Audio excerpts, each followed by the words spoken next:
You're listening to Straight Outta Stratford 203 with Zach and Julian, the best sports podcast in Connecticut. Sit back and enjoy the ride in 3, 2, 1. Straight out of Stratford, slinging takes like Stafford, talking all the big games, have a beer right after. When it comes to the facts and the stats we provide, better know that our names will be up in the rafters. What is going on, guys? Welcome back to the Straight Outta Stratford podcast, episode number 6. I am your host, Zach, along with my co-host, Julian. And we got a lot to talk about in this upcoming episode. We did have the MLB trade deadline that just concluded yesterday. A lot of very interesting moves. The league is officially shaken up.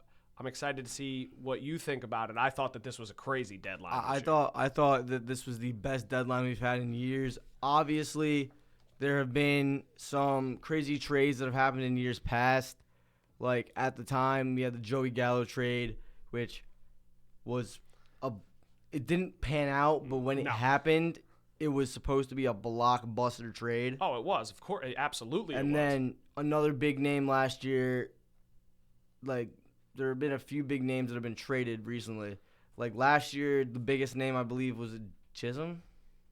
I think Chisholm. Well, no, I don't know if Chisholm was traded last year. Was he? Yes, traded he was, because he was traded last year. That's how the Yankees acquired him. Oh shoot! Yeah, I didn't realize they traded him last year. They traded for him last year. Oh yeah, that's right. It was before their little World Series push that they had as well, too. Yeah. But yeah, they had quite a few trades. I know we started it off with the Seattle Mariners. On July 24th, acquired first baseman Josh Naylor from the Arizona Diamondbacks in exchange for 2 prospects, one number 16 and one number 11 prospect at that time. And that was a pretty big trade, especially since I think we had mentioned it. Josh Naylor was having a fairly good season, especially yes, I remember, batting average-wise, maybe not so much power. Last week we did mention it. It was the first trade to happen. Like, obviously there were trades before that, but like, it was the first, like, realization that it's about to go down. Yeah, we're here. Trade deadline, like, there had been moves between teams, like, throughout the season, but, like, that was the tipping point for the teams to say, we got to get it into gear and start making some moves. Yeah, I think that was, like, the first firework that kind of went off and everything else followed up. So you saw Naylor, who's batting .292, 11 home runs, 59 RBIs, .807 OPS. He will be a free agent at the end of next year. I would not be surprised if Seattle tries to find a way to re-sign him, especially depending on how they do with their playoff push this year. I definitely think that they could make a solid run towards the World Series. I don't know if they'll make it that far. I saw ChatGPT predicted the next 10 World Series champions. And I don't remember all 10 of them, but I do believe that this year they did predict the Mariners would win it. Well, they got some high hopes for the Mariners. Obviously, we will touch more on the Mariners because we're going to talk about who we think the biggest winners and losers are after we kind of go over the Also, just going to put it out there, AI is not right 100% of the time.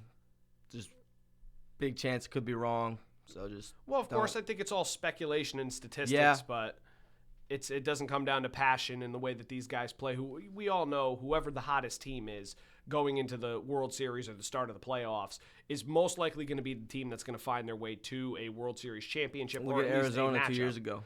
Exactly, and they didn't have the most skilled roster from top to bottom that year. They had a very good roster, not the crazy They just had a run. It was like a Cinderella run. Yeah, a Cinderella run in the playoffs for the the Diamondbacks, yes. So then we also saw July 25th was the start of the New York Mets trades in this trade deadline as they acquired Gregory Soto, left-handed relief pitcher from the Baltimore Orioles for Wellington Aracena, who was their number 19 prospect, and then unranked prospect Cameron Foster as a right-handed pitcher. And I was excited about that move just because, the Mets lost a couple lefties, especially in the bullpen, over the past couple of months, losing A.J. Minter and losing Danny Young as well. It did not help, so adding a left-handed arm to that bullpen will definitely be much better for them. Obviously, they made more trades other than this, but that was a good start into where they would go. And then, obviously, I think one that we talked about. So this is kind of funny here. So last episode, I was said that Ryan McMahon wouldn't be my first choice at third base for the Yankees, but they did wind up trading for him, and I came out and I said that I don't think he's worth the $16 million that he's getting paid. And now he is. And now the Yankees are. Well, I don't know what the whole like contract situation is with. Are the Rockies paying some of it?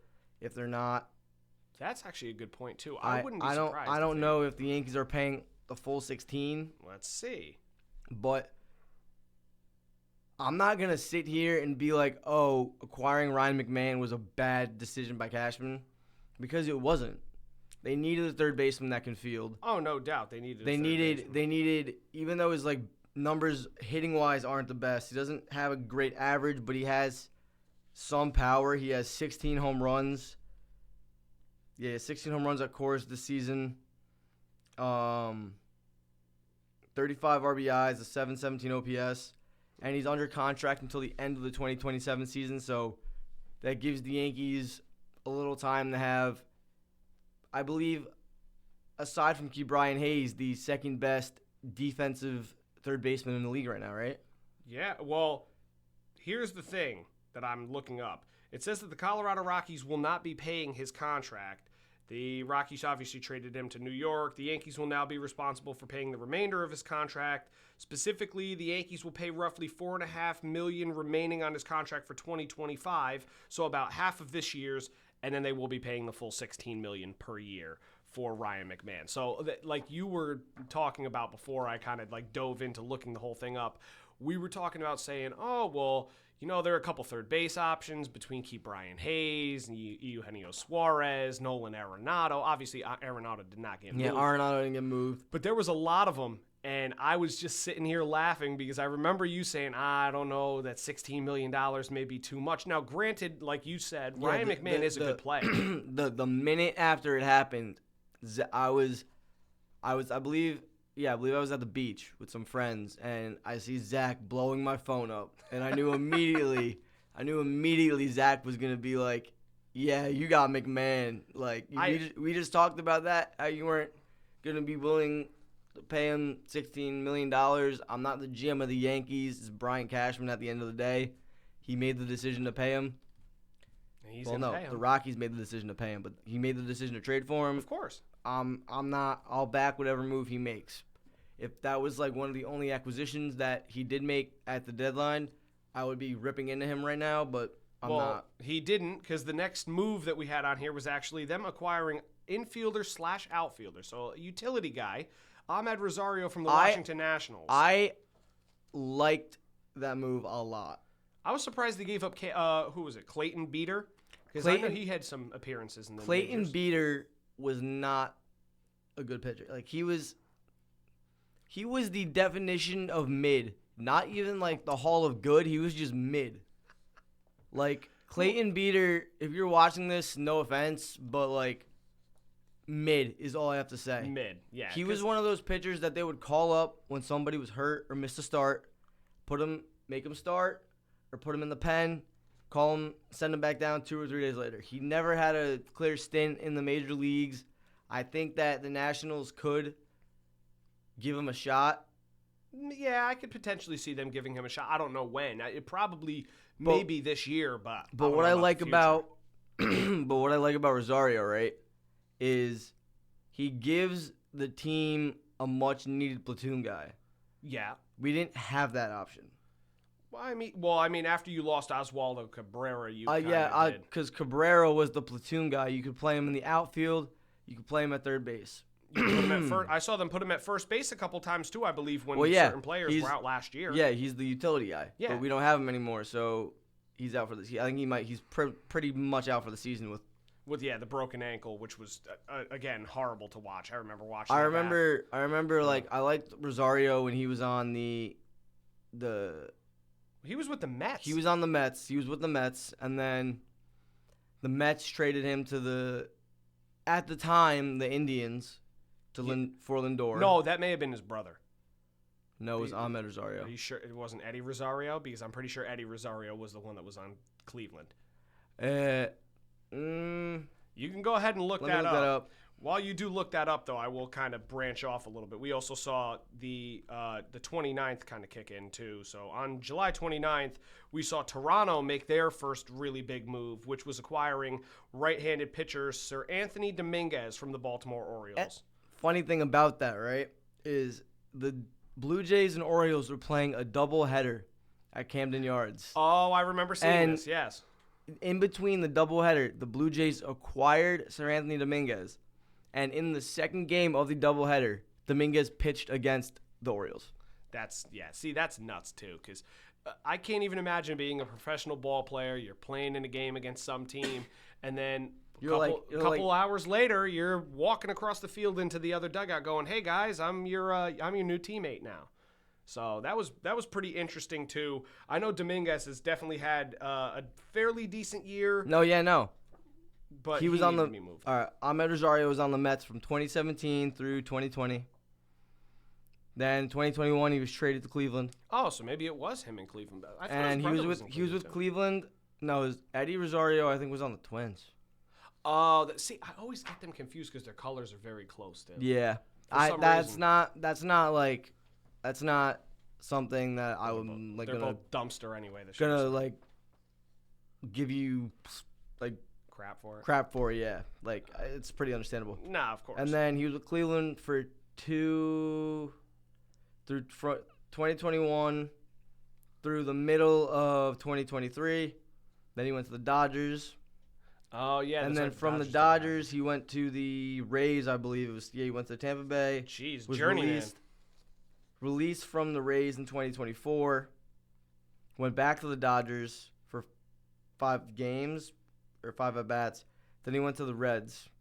Oh, my God. He's been bounced around like a pinball. He went to the Nationals, and now he's on the Yankees. Holy smokes. That's like 7 or 8 different teams in the matter of 2 or 3 years, which is absolutely crazy. I mean, like I said, that is the journeyman. It's only 5.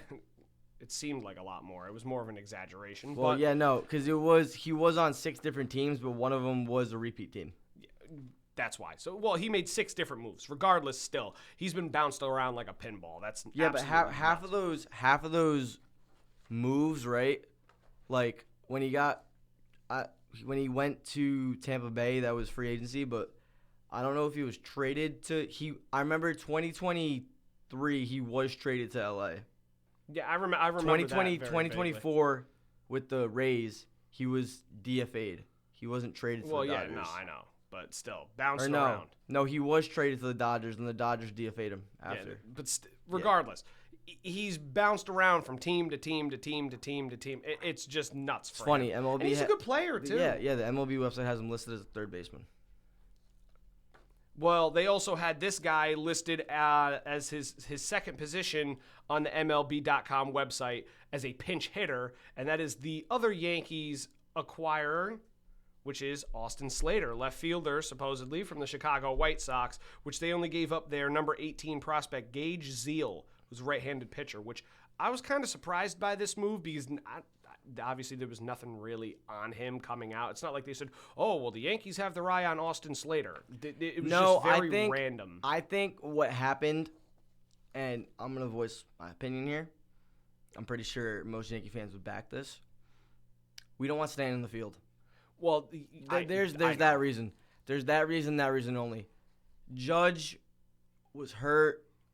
He got hurt Friday night. I believe he hurt his elbow. He strained whatever he strained in his elbow. The last game they played against the Blue Jays, which I believe was Thursday. Thursday, I think, yeah. Because there was one play where he was wincing in pain, but he always does that. You always see him wincing, because that's what captains do. And he tried to play through it. I don't know if that's how that works. Well, no, not. I mean, that's not what captains do. But Jeter did that a lot too. You'd always see Jeter go like maybe he got a little banged up on a play or something. You'd see him wince. Yeah, but that's still not a good sign. I know, but you Sorry. No, you're good. Oh boy. Yeah, I know, losing the voice a little bit. So yeah, no, it makes sense. Well, that's what happens when you go to a Yankees game last night. So it wasn't last night. I went Tuesday. Tuesday night. Still, You're getting the after effects from it. But the other big thing too with him is he's got 5 home runs, 11 RBIs. I mean, it wasn't the best option, right? No, but with Judge being out after being hurt or getting injured against the Blue Jays, there was he tried playing on Friday and it was just discomfort, he said, and he went on the 10-day IL. He told Boone he didn't want to go on the IL at all. He wanted to just DH. But Boone was like, no, we're playing it safe. We're shutting you down for 10 days. Judge is already hitting. It may take him 10 to 15 days to start throwing again. But Boone said that he spoke to Stanton about playing in the field. Oh. And here's my opinion on that. Stanton hasn't played in the field, I believe, since 2023 or late 2023 or early 2024. No, not 2024. It was either late or early 2023 or late 2022.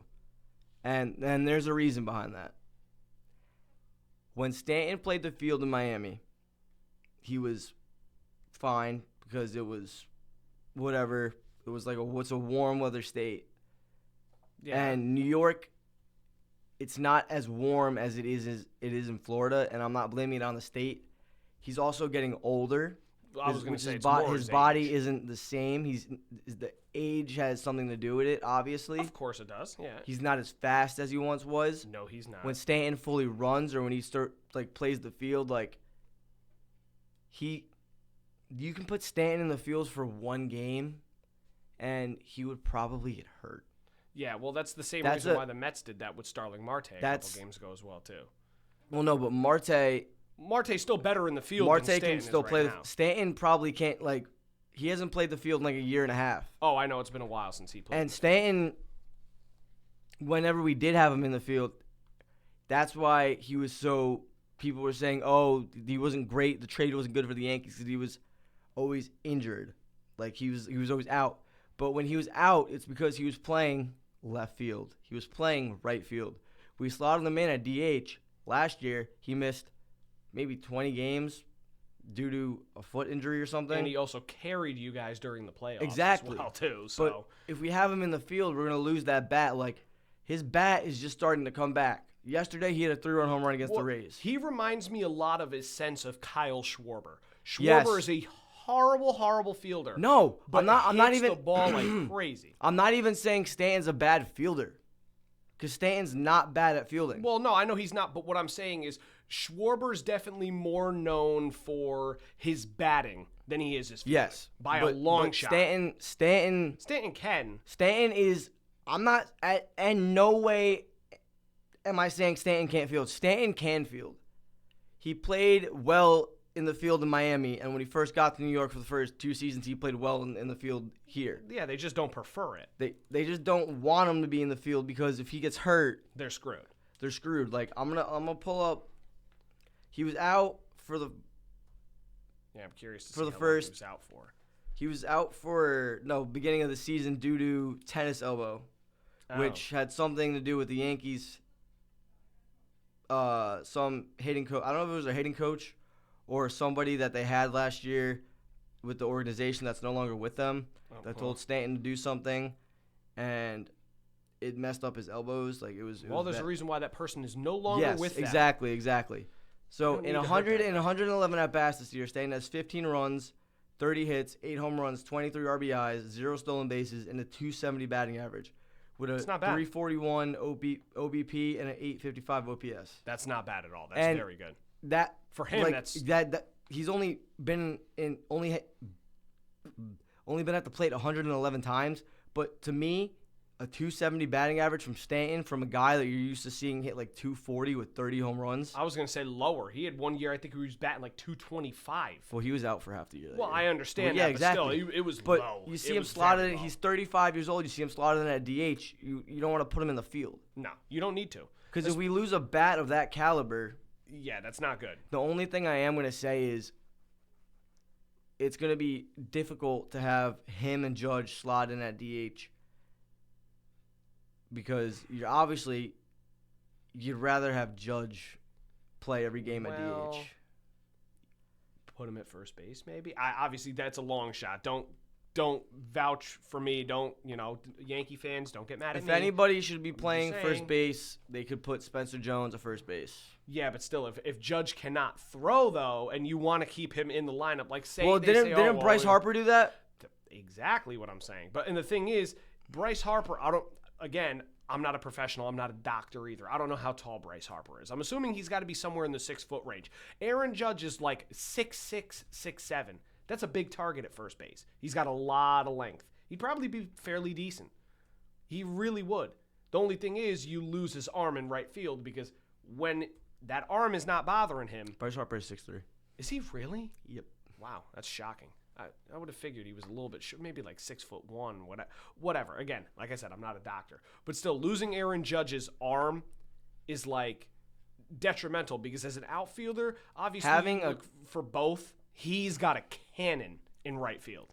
A cannon. Yeah. So when Judge was asked how he knew something was wrong with his elbow, his answer was, I couldn't throw the ball more than 60 feet. Well, yeah, that's a big problem for him. Yeah. And like I said, he's a and big for boy. some He's got players, power. 60 feet is like, oh, I can throw the ball 60 feet. That's like pretty decent for me. Like when you hear a player say I can't throw more than 60 feet, That's from home to the pitcher's mound. It's 60 feet 6 inches. okay, then never mind. I was gonna say that's With like not even. With Judge not being able to throw more than 60 feet is a problem, especially because he's like has one of the best arms as a fielder in. I was gonna in say the league. one of the best. He doesn't have the best, especially. I think to be honest, Ronald Acuna still got the best arm in baseball. It's close. Or even Laureano that just went, let's get back into the trades a little bit, but we'll bring him up in a little bit as well too. Laureano's got a great arm as well. But the one guy that I was talking to you about, the Yankees possibly getting because of the potential legacy that was there, was Key Brian Hayes. Yes. Got traded to the Cincinnati Reds in exchange for Taylor Rogers, which is Tyler Rogers' brother, and Sammy Stafora, who's the number 9 prospect and cash considerations. Yes. So that move, I was very surprised because obviously I know Cincinnati's like right on the edge of making a push to get into the playoffs right now. I believe they could be fighting for a wild card spot. To add him, I it's believe impressive. that is true.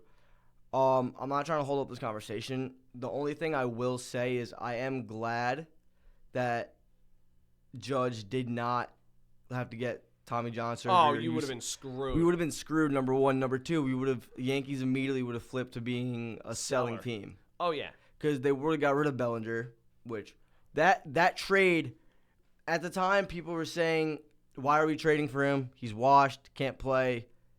Look at the guy. Bellinger Is a stud. He's a stud. He had a 3-run home run Tuesday night when I was at the game. He was hitless till I think it was the 8th inning or something on Wednesday. Oh, and he hit that game-tying triple. He had like a double in the 8th, and then I guess was it the 9th or the 10th? I think it was the 10th. He had a game-tying triple in the 10th. No, it might have been the 9th. I think it was the 9th. I think it was the 9th. It was a game-tying triple in the 9th. No, it was the 10th. Because they went to double extra innings, I think. Yeah, I thought they went into 11. Yeah, they did go to 11. It was in the 10th. He had a game-tying triple. Yeah, he's been on fire. Like, he's been amazing. And if, who knows, Cashman's not the brightest guy when it comes to trading players away. We probably wouldn't have gotten anything for him. No, you definitely would Another reason why, if they do put Judge at first, they're going to have to, well, now that Ascara is back in AAA, they can use Ben Rice as more of a catcher, and they could just rotate Judge and Goldschmidt in at Well, first. yeah, but losing the ability to play both of those guys. Because I know Goldschmidt's still batting fairly high. I think he's batting like 280-something, 288 or 287. Yeah, something like that. That's a good batting average. And losing a bat like that in the lineup definitely will hurt a little bit. But now we'll go back to my team. Because I just brought up Rogers. His brother. This was when the Mets acquired his, again, Taylor Rogers' brother, Tyler Rogers, from the San Francisco Giants for starting pitcher Blade Tidwell, who was their number 10 prospect. I did see a little bit of him during the regular season this year. Mid. Center fielder Drew Gilbert, who was their number 12 prospect, and their current relief pitcher Jose Budo, which at first, this is when I started blowing up his phone again. Yes. I texted him and said, this is going to be a very, very loud and rant-filled episode. Because I remember last week you said there were a few names you didn't want to see go. Yeah. And I think Drew Gilbert was one of them. Yeah, Drew Gilbert was one of them. And you might have said Tilbert. No, I did not say I remember the guys I said was Jonah Tong, Brandon Sproat, Nolan McLean, Drew Gilbert, and Carson Benj. Those are the 5 guys that I didn't really want them to touch. And even though now that I look at it, I've heard a lot of the Mets analysts even say that some of the prospect rankings lists are off because they change every couple games depending on how players are doing. So Gilbert at the time when I said it, I believe he was somewhere in the top 10. He fell to number 12 because Carson Benj has been going on a tear. I believe in his last 3 games, he hit 4 home runs in Double-A, and they said that he's pretty much almost ready to get called up to Triple-A. And if he can play to the same level he's been, that may be your center fielder for the future anyway. But obviously, we will touch on their center fielder issue at some point as well, too, because that was another What I big am one. going to say is at the time, that was the first, I believe that was the first reliever. It was Tyler Rogers, right? Yeah, I believe Tyler Rogers was the first reliever to be traded. And after that... Oh, no. He was the third. It was Gregory Soto was first. Gregory Soto was first. And then first. Sir Anthony Dominguez and was then second. Dominguez, and then Tyler Rogers. The market for relievers this year was a lot higher. Abnormally high. Yeah. Especially rentals. Yes. That's what I was just going to say that. Especially because Tyler Rogers is a free agent after this year. The price for a reliever this year was pretty... It was steep. Steep. It was really steep. I mean, like I said, obviously you're not cracking into top 5 prospects, which that was the main thing that I kind of looked at the end. People can even check my Twitter account. I blew up on Twitter when I saw that trade at first, and I remember word for word, first couple words I wrote was, is David Stearns drunk? Like, what are we doing? Why are we giving up 3 prospects or 2 for a rental? Well, we're gonna get more into how steep the price for a reliever is. Of course. But the only thing I am gonna say is that same day the Mets did wind up trading for Ryan Helsley, a player I did want the Yankees to go after. Oh, I was thrilled by that. Thrilled. I would have loved to be crisp October night at the stadium and you just hear Hell's Bells just like. Well, that's his walking song, right? Well, yes, it is. And, well, the thing is now, crisp October night at Citi Field, Hell's Bells in the 8th inning, and then Narco by Timmy Trumpet in the 9th inning to welcome out Edwin Diaz. That is going to hit so differently for the New York Mets, especially since we haven't had something like that in a long time. I mean, a very, very long time. So that's going to be crazy. On the off chance that the Yankees and Mets go to the World Series. Oh, that would be we're going to a game. Oh, well, yeah, good luck. Me and my broke bank account. But speaking of other relievers, obviously we mentioned that Helsley went to the Mets. He ended up going for their number 8 prospect, Jesus Baez, who's a shortstop, Nate Dome, who's their number 14, and then unranked prospect Frank Elisol, which, again, so another 3 players for a rental, which, again, I was very surprised by that. But then you see the Phillies make a move as well, which actually kind of sparked that Mets trade. Now, this is... I want to talk about this. Johan Duran is a player. Well, I'm going to say this a lot. That I wanted the Yankees to get because they needed help in their bullpen. But I like this move for the Phillies only because Jose Alvarado won't be playoff eligible. Yeah, no, that's a big problem for them too. Jose Alvarado was suspended for. Was it gambling? No, that was Class A. That was Class A. Yeah. He was suspended for PEDs. Another genius. I don't know if it was PEDs, but it was something like that. Genius. But he's not playoff eligible, and neither is Jurickson Profar, but that won't matter because the Braves are awful this season. season. Yeah, they're garbage this year, but, which is shocking. But what I'm saying is that the Phillies needed that guy that they can say to in the 8th and 9th inning, we need you to go out there and get 6 outs, and they got exactly what they needed. Oh, yeah, no question about it, too. And the thing is, they did give up a little bit less than I originally thought, but they gave up their number 4 prospect, Eduardo Tate, who's a catcher. And then they also gave up Mick Abel, who currently is unranked as a prospect, but I believe he did have several starts in the MLB, so they've called him up a few times, and in his moments, he's been decent. He hasn't been, spectacular. He's not a guy that they're going to immediately, once they call him up, it's like, oh, well, that guy's going to be permanently on the major league roster, but he fluctuates up and down a little bit, so even that, I thought that was a pretty low asking price for Duran. That's why, at first, I was like a little bit upset. That's what made me even more mad about the Rodgers situation because I go, you could have gotten Duran. Yeah, I saw that. I saw basically some of the top relievers just get dealt on Wednesday night at work, and I'm just sitting there thinking, Cashman's probably getting his PJs on, getting ready for bed. Yeah. Like, what is this guy doing? With a melatonin and a book. He's laying in bed. And then the next trade, we have the Seattle Mariners acquiring Eugenio Suarez from the Arizona Diamondbacks, which that sends Suarez back to Arizona. You mean back to Seattle? Oh, back to Seattle, yeah. My bad. No, you're right, though. But Seattle gave up their number 8 prospect, Juan Burgos. No. Tyler Locklear is their number 8 prospect. Tyler Locklear. And then right-handed pitcher Juan Burgos, who is their number 17 prospect, and Hunter Cranton, who was their number 16 prospect, which he wound up taking the number 16 spot after they traded Brandon Garcia, who was the original Josh 16. Naylor. Yeah. And what I find hilarious, right?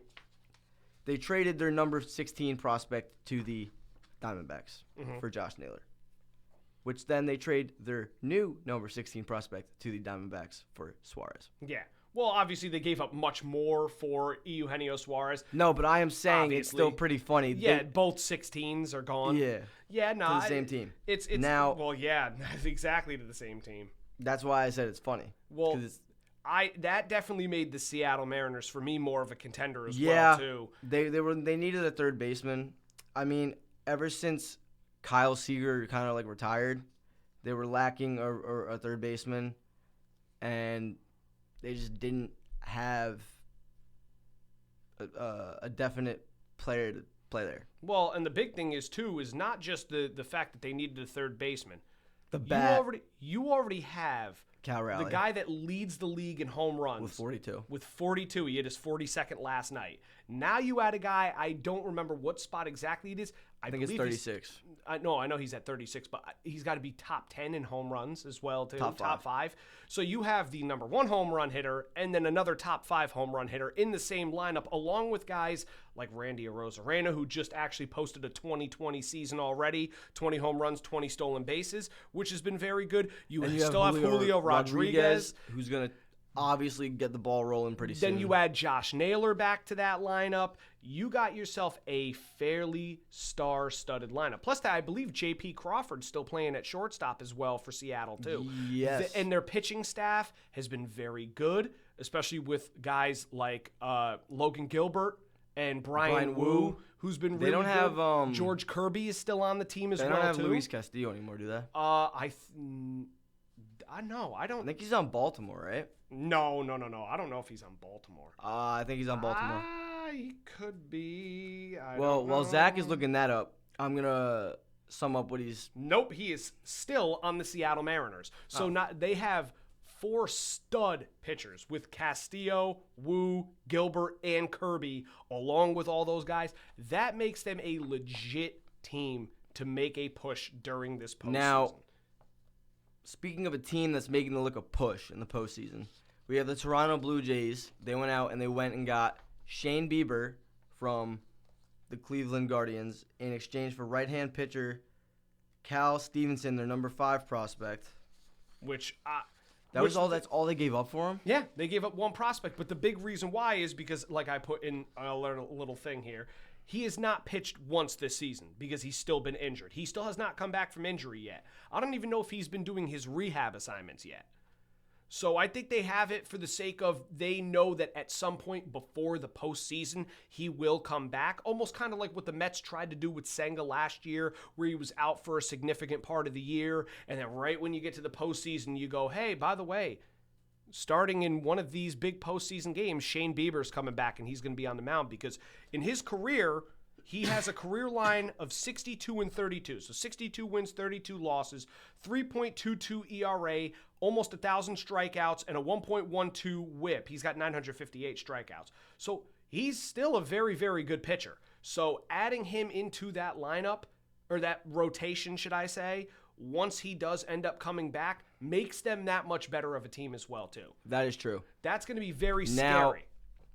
one of the more, not saying surprising moves, because I had a feeling he was going to get moved, but the return that the Athletics got for Mason Miller And JP Sears. was crazy. Well, the other crazy thing is not just the return. So obviously we saw San Diego get Mason Miller and left-handed pitcher JP Sears Former from the Yankee. Athletics. Yep, former Yankee. They got MLB's number 3 prospect, not just San Diego's.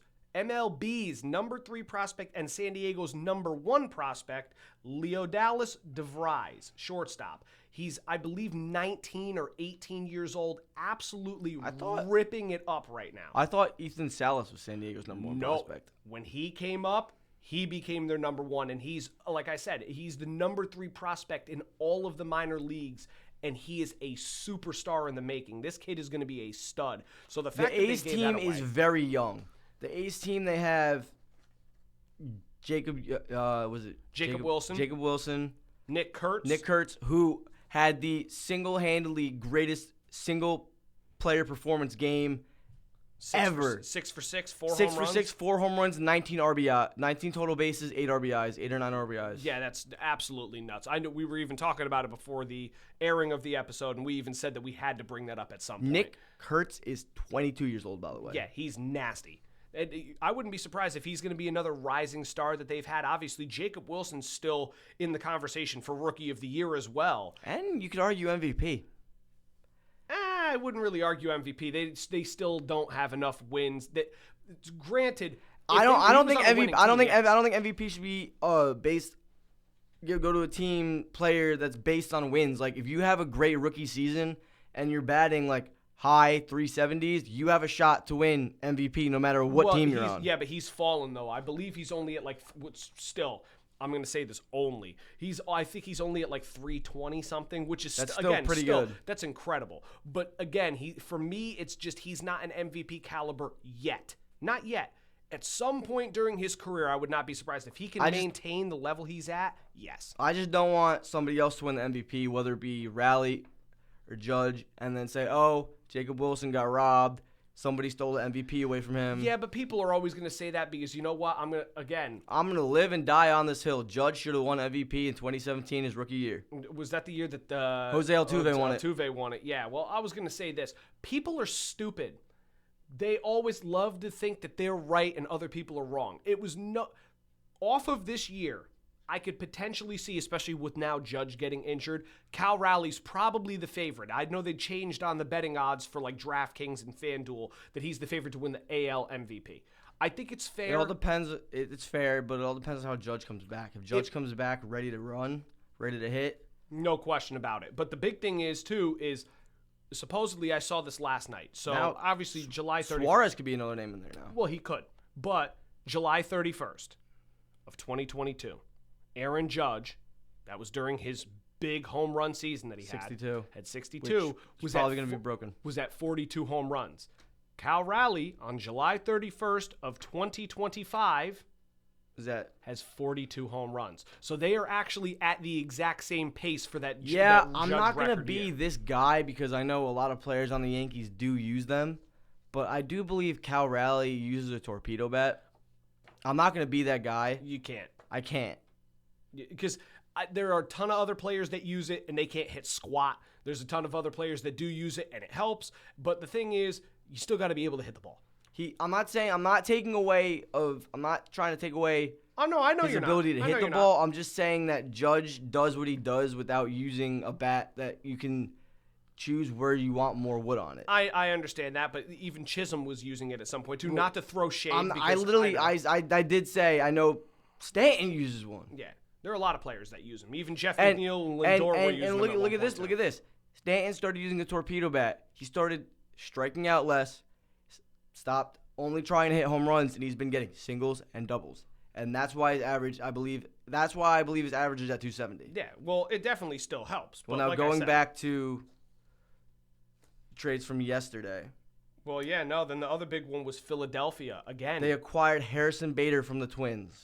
Which the Twins, absolute free fall. They traded I so didn't many expect people. the Twins to be a selling team. Well, I kind of did a little. Well, I mean, they had a run where I think they won, what was it, like 12 games in a row, 11 games in a row at some point during the year? Yes, and I was like, And I was everyone's like, shocked whoa. to see. I was like, all right, they're gonna get rid of Griffin Jacks because he's a free agent at the end of the season. Yep. They're gonna get rid of. Is Duran a free agent at the end of the season? I believe he should be. Let me see. No, he is under arbitration until the end of the 2027 season. He becomes a free agent in 2028. Okay, but I knew they were gonna get rid of at least those two pitchers. Yeah. I didn't see them getting rid of Harrison Bader because he's that utility player you can use in the outfield. You can put him in left, put him in center, put him in right. They were actually even going to move off of Byron Buxton up until he told them, I have a no movement clause in my contract. I'm not getting traded because he wants to be a Twin for life. Because I was hoping that the Mets tried got to make Byron Buxton. I was hoping that they made a move for him. That was rumored for weeks up until he said that. He goes, oh, well, I want to be a Twin for life. I have my no movement clause in my contract. I know. Yeah, but that doesn't what mean it's there anything. for. That doesn't mean anything. Well, technically, yeah, it does because he could veto the trade. So if they did try to trade him, he could say he can no. veto the trade, but like, let's say he wanted to be a Twin for life, but if they called him and said, "Hey, look, the Dodgers trade for you," you think he's gonna be like, "Oh yeah, I don't want to go to the Dodgers"? No, he said that he loves Minnesota and he wants to be a part of Minnesota for the rest of his career because I believe that's where he spent his whole career anyway. Yeah. He wants to be a for-lifer for them, and it's because the fans love him, and he loves the fans and the stadium and the team itself. So I was kind of surprised. Well, I mean, I was surprised that he wanted to stay, but again, you got to tip your hat to a guy for wanting to do that. Even as bad as they had been during at points this year, for him not to want to leave goes to show how much he really does love the place.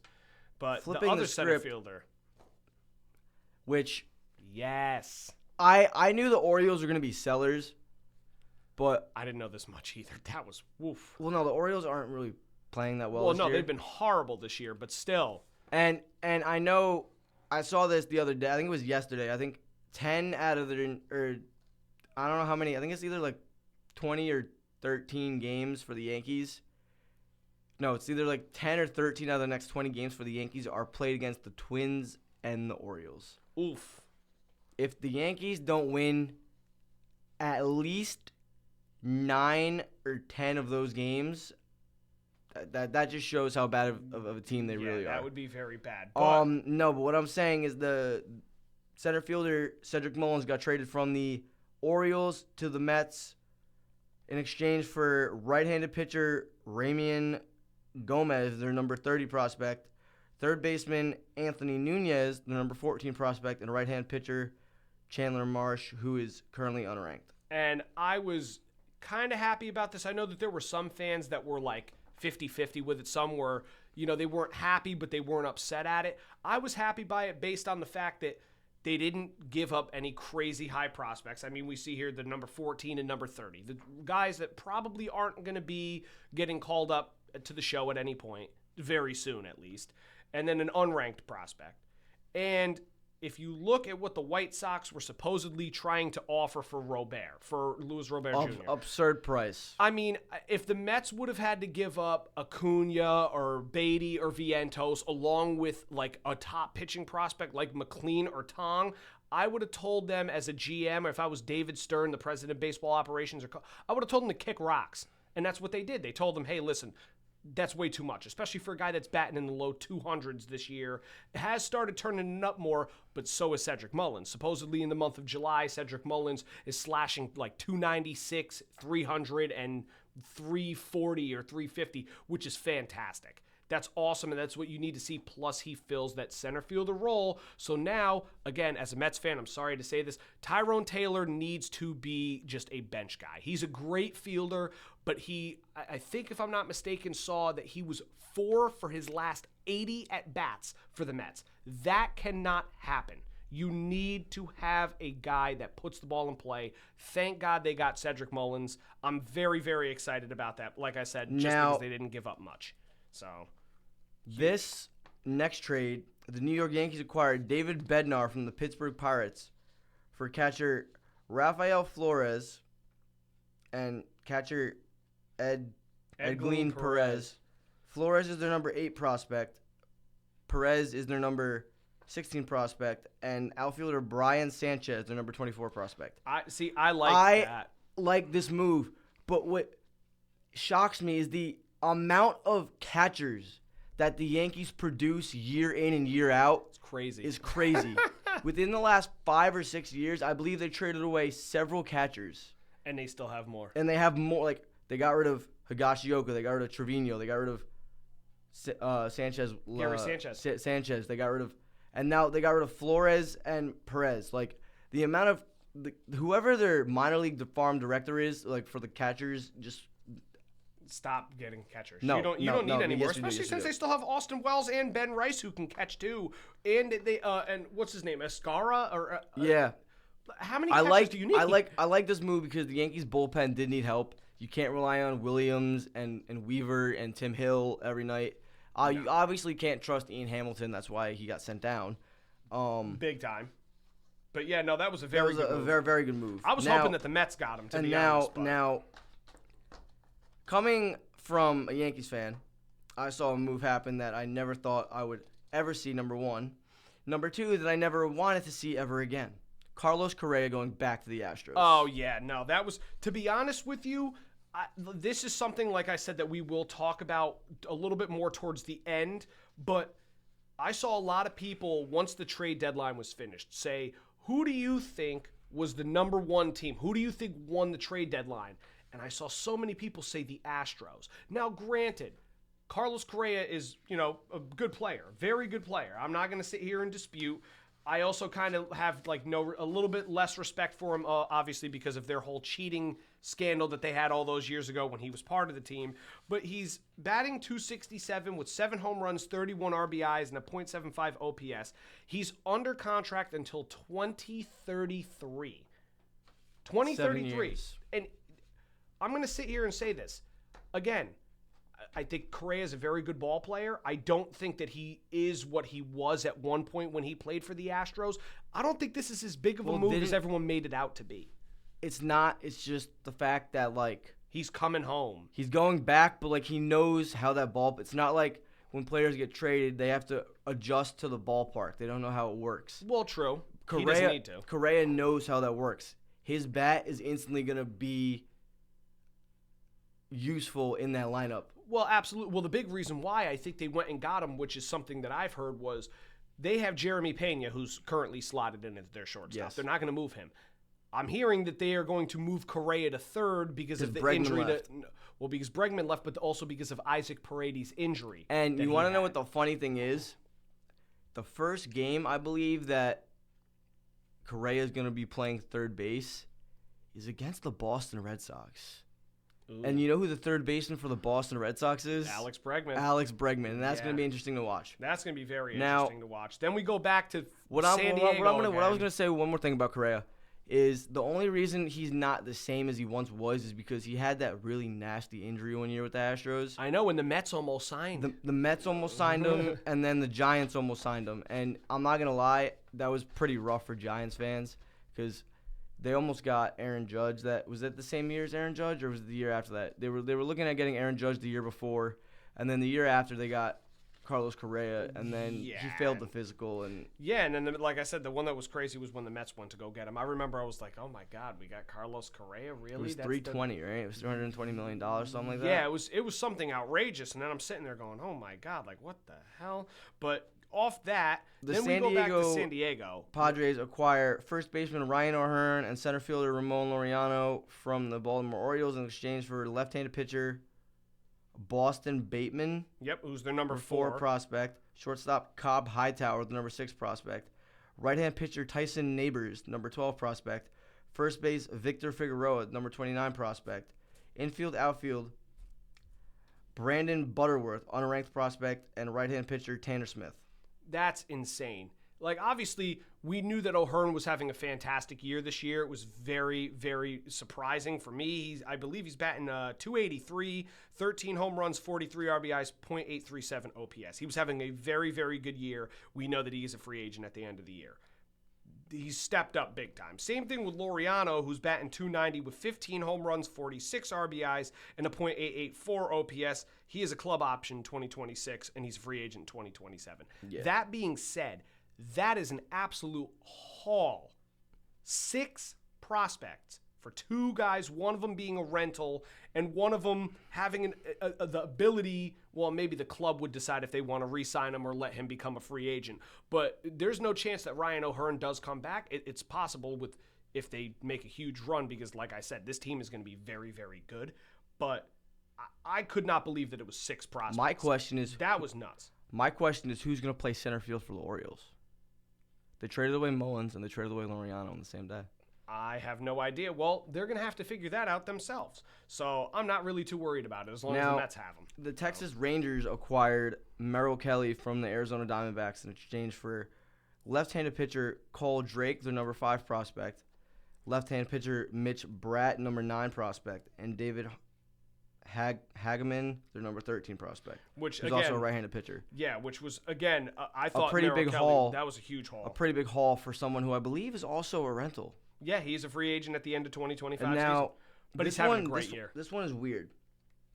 The Angels acquired Oswald Peraza from the Yankees in exchange for center fielder Wilberson De Pena, who's an unranked prospect, and I believe the Yankees also got some international signing money as well in the deal. Which I kind of had a feeling why they were going to try and let him go is because they just wanted to clear up a little bit of space. They knew that they have to move some guys off their main roster, and obviously this was a big plan for them to go out and get more guys. What makes no sense is that they're getting rid of Peraza, who they use as like an infield utility man, right? And I'm thinking, well, maybe they're gonna go get another bat, like they're gonna go get another bat that's like a starter. But no, they go in and they trade with the Tampa Bay Rays to get Jose Caballero. Yeah, which was shocking. And then on top of that, then they also make the move and they go get Camilo Doval from the San Francisco Giants. That was I'm like I was sitting at my job, like it was like 5:59 and I'm like they're done. They're not I wanted them to get a starter. They're not going to get a starter. Like I would have been happy with Mackenzie Gore from Washington. I know he was on the market. They didn't move him either. I'm just happy that the Astros didn't get Cease. If the Astros got Cease, I would have been, all right, AL's going to Houston. Yeah, but so what I'm saying is I'm sitting there, and then at like 6 o'clock or 6:01, I see Jeff Passan tweet, or I see him X, for those people who are all sticklers about that, Camilo Doval to the Yankees. And I'm like, that is a great arm that they acquired. We also skipped over the fact that they acquired Jake Bird from the Rockies too. Mm-hmm. I don't know who they gave up for him. I don't believe it was anybody. They gave up Rock Riggio and I think it's Rock Riggio, I saw that before. And who was it? It was Ben Shields. Oh wait, you're talking about for who? Jake Bird from the Rockies. Yeah, it was Rock Riggio and Ben Shields. Yes, correct. But obviously, like I was going to say, because there were a lot of moves that went on. I mean, we have a whole list. There were tons. Like, you see Steven Matz getting traded to the Red Sox. You saw Taylor Rogers get traded again. Yeah, he got traded to I believe it was the Cubs. Then you had, guys, Brock Stewart going to the Dodgers straight up for James Outman, which was huge. You had Dustin May getting traded to the Boston Red Sox. Well, now we can kind of, pivot into the winners and losers of the deadline before we wrap this episode up with some football talk, and we'll touch into the NBA upon one or two things real quick. Of course, yeah. So I kind of did this based off of who I thought were the main winners and losers. So for me, I think it was a fair cut to say that the Padres, I think, were the winners of the trade deadline. Only reason why I say that, now granted, I know that they gave up a lot of their farm. Yes, they gave up a lot of their farm, but they're in win now mode, and 100%. They got what I believe they got what they needed to put the roster over the top. Absolutely, no question. Not taking away from the Mets, but to compete with the Dodgers. I mean, the Mets are a threat, but I feel like the only big threat in the National League right now would be the Dodgers. I don't even think they'd be a threat because they actually have not been playing as great of baseball. The Mets?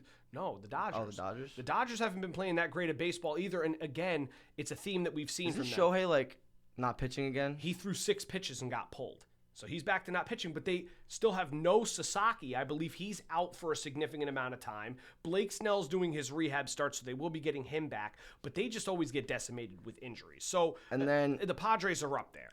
after the Padres, we have the Mariners. They added Suarez and Naylor, giving them so much. The Phillies added Duran and Bader. They also got David Robertson. The one thing I'm going to say about the Phillies, right, is my respect for Bryce Harper is through the roof right now. Oh, for what he did with Manfred? Rob Manfred walked into the clubhouse, and Harper said, if you are talking about adding a salary cap to baseball, get the F out of the clubhouse. Yeah.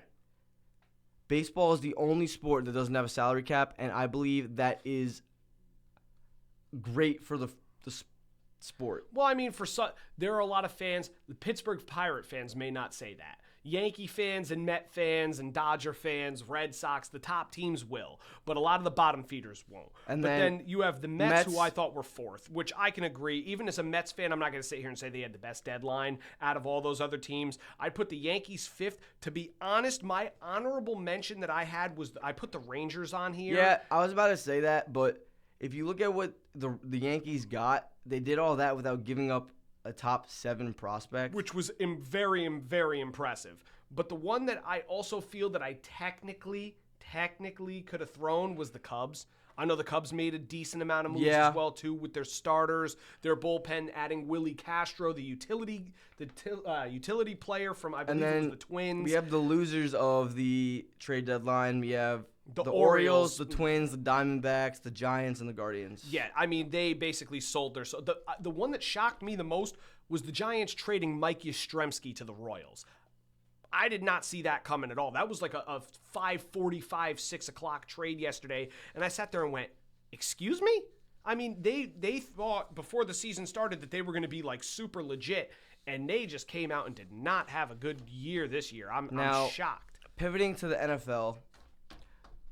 Or you want to touch upon the NBA first? Well, no, we can start. We can start with the NFL because we're right around the corner.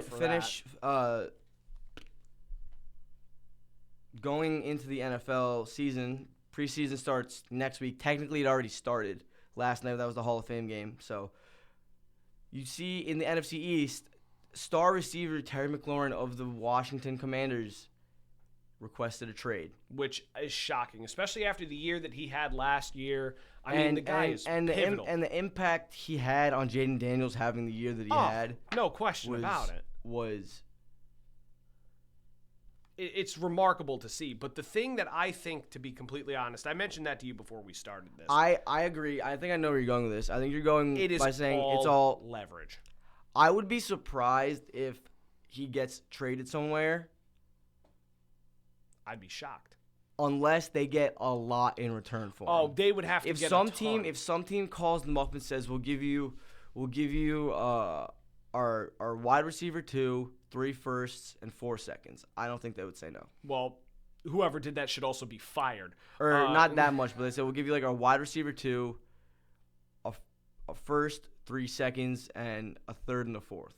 That's still way too much. But I get what your point is. The fact that they would have to offer a significant amount. If they offer them a deal that they can't turn down, they won't say no. I agree, but then to be honest with you, like I said, we mentioned it before, like, again. Well, Myles Garrett did it earlier this offseason. Max Crosby did it as well, too, where he said he wanted to be traded. Lamar Jackson did it a few years ago. Lamar did it. There's no doubt to me that Washington is going to have to pay the guy. He's your number 1 receiver. He's one of your star players. He was one of the biggest reasons why that team actually made it as far as they did last year. Obviously, Jaden Daniels was the big piece, but I feel like Jaden Daniels obviously got a lot of help from Terry McLaurin being his number 1 receiver. I'd be very, very surprised if they did not offer him a ton of money for him to stay, especially after adding Debo. Everyone was saying that this team this year was going to be a legit threat to the Eagles, possibly giving them a run for their money for the division. Obviously, they saw them in the NFC Championship game last year. Granted, they got mollywopped, but still, they have a better team this year. They loaded up on the defensive and offensive side. You would figure that they'd re-sign him. I'd be very surprised if they didn't. But now the other big thing that I just want to touch on before we kind of close everything out is the NBA news, which we saw. I thought we were going to quickly just talk about training camp. Well, we could talk a little bit about training camp. So obviously, I'm going to talk about my boys, the Rams. So we saw 3 big names so far that have really stood out for the Rams during this training camp. Obviously, one of them, Defensive Rookie of the Year, Jared Verse. The people are saying that he looks even more well-developed than he was last year, which is a huge, huge threat. Then you have the big acquisition they had during this past offseason, which was Adams. Well, Devontae Adams was a big one, but actually I was going to go for Nate Landman, the linebacker that they got from the Atlanta Falcons. A lot of people have been saying that his impact is already being seen for the team, which I love to see. But then you got the Giants, which a lot of people have said some very good things about their players. The Giants are the most bet-on team to win the World Series. Not World Series, the Super Bowl. My bad. Wow, good odds. Well, I'm pretty sure that people did put money on the Giants to win the World Series. I saw that. Well, yeah. They bet the most bet-on team to win the Super Bowl, and I don't, understand it. If they go out and do it, I'm all for it. I'll be happy. I'll be like a little kid again. But, I've seen on offense standouts. You have Neighbors. Yeah. I've seen Russell Wilson has been really good, but Cam Scatterbo has been apparently he's been very great. He had an insane circus catch the other day. I don't know how he fell to I believe it was the 5th round. Was it the deflected pass? Yes. He caught it off the back of a defender's helmet and kept his little toe in tap. bounds. Yeah. That was nuts. I remember. I don't know that how too. he fell to the 5th round in the draft. Yeah, well, I mean that's the same thing that you could say for Puka Nacua as well too. But obviously you're seeing coming out of college, Puka wasn't well known. But as for you saw what Cam Scatterbo did in the college playoffs last year. Of course, you would have thought he would have been at least a round 2 or 3 guy. Well, yeah, I would have thought he would have gotten drafted a little bit higher. And then on defense, you obviously have Brian Burns, Dexter Lawrence, Thibodeau, and you have Abdul Carter, who's an absolute unit. I can see why people are betting on this team. The Giants did improve their secondary by bringing in Paulson Adebo and bringing in Javon Holland from the Dolphins, Yeah, no, they'll definitely be better, I think. But their schedule is Their tough. schedule is the only thing that messes them up. Now, pivoting to the NBA. Which I'm going to touch on was the big signing for the New York Knicks. They finally reached an extension for 4 years, $150 million with Mikal Bridges. And I thought that was a good move. I mean, it's a lot of money. I mean, it's a lot of money for a guy that just sits in the corner, shoots threes. Well, but I mean, the thing was defensively during the playoffs last year, he had his moments. He was very good. He was insanely great with the defense during the playoffs, and I believe that's a big reason why they did, in fact. Well, no, it's not even just that, though, too. It's also the fact that you have to look at not only was he good on defense, but I definitely think he's going to evolve more offensively, and especially with the amount of draft picks that they gave away for him, to not really want the guy for the future, you had to sign the guy back. I think he will be better. I think that this Knicks team is going to get better, and I do think that he does have a good future in Madison Square Garden with the Knicks. That being said, we want to thank you guys for tuning in to episode 6 of the Straight Outta Stratford podcast. I am your host, Zach, along with my co-host, Julian. And we will be back here next Friday to record episode number 7. And it will be out on Monday. See you guys then.